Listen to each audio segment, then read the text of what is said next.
Now, you may remember that we brought you a story about the phenomenon that is the comic book convention, but it seems that the realms of fantasy and fandom could not be contained in just one event.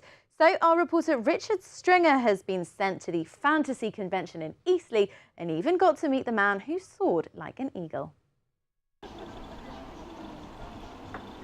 The Fantasy Convention, or FCon for short, has many similarities to the comic book convention. However, from the outset it was obvious that this event was more diverse, both in the people who attend and the stalls on offer. We are here to control the convention.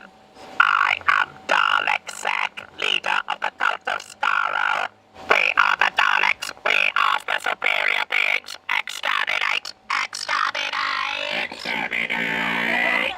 The convention is a chance for people to show off their prop building skills, to sell collectables, and for fans to meet some of their heroes. And I got the chance to speak to a true British icon. Well, I've come along. They asked me a few months ago to come along and make an appearance and sign some photographs and things and just chat to people. It's really nice. I've done a couple of these. I think this is my second one this year. But it's any excuse to come down to Eastleigh and come down towards the south coast. It's great, so it's nice to be here. I love coming to these kind of events. I'm very, very busy off the back of the film, travelling all over the world, doing lots of things like after dinner speaking, motivational talks, appearances, TV, radio, and I love getting out here and in places like this and meeting people and saying hello, and people who might want to ski or ski jump or just say hello, and even the older people who say, oh, I remember 28 years ago when you flew off those ski jumps, and the kids now obviously remember me from Splash and from the movie and all that kind of stuff. So it's lovely getting out there and meeting people. Yeah, people often come up to me and they say, what an inspiration I was 28 years ago and what I did, and I was a true British underdog, and the Brits love the underdog, and I'm sort of the epitome of an underdog, really. I was Britain's first ever ski jumper going to those Olympic Games, and I came from a country with no snow, no training facilities, no trainer, no money, borrowed equipment, and yet I still managed to get to those Olympic Games, and for me getting there was my gold medal, and people seem to really appreciate what my efforts in getting there and doing what I did, and becoming Eddie the Eagle was a bonus. Speaking to the organisers, they told me it was their 12th year holding the event, and it was clear that it was their own love of film and fantasy that spawned the idea. One, I enjoy the props and models, seeing the actors, but the trouble is very tiring. I don't know why we put them on sometimes, and sometimes we try and raise money for Starlight charity, put props around, so we try to help with good causes. See some of our favourite props, like you've seen today, the time machine, and we're retro. Chris had the original Blake 7 ship.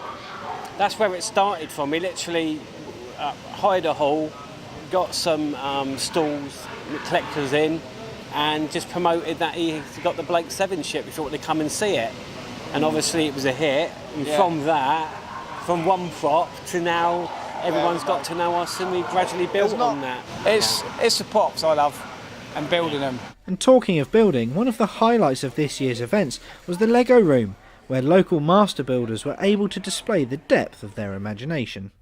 I don't mind kids touching, playing.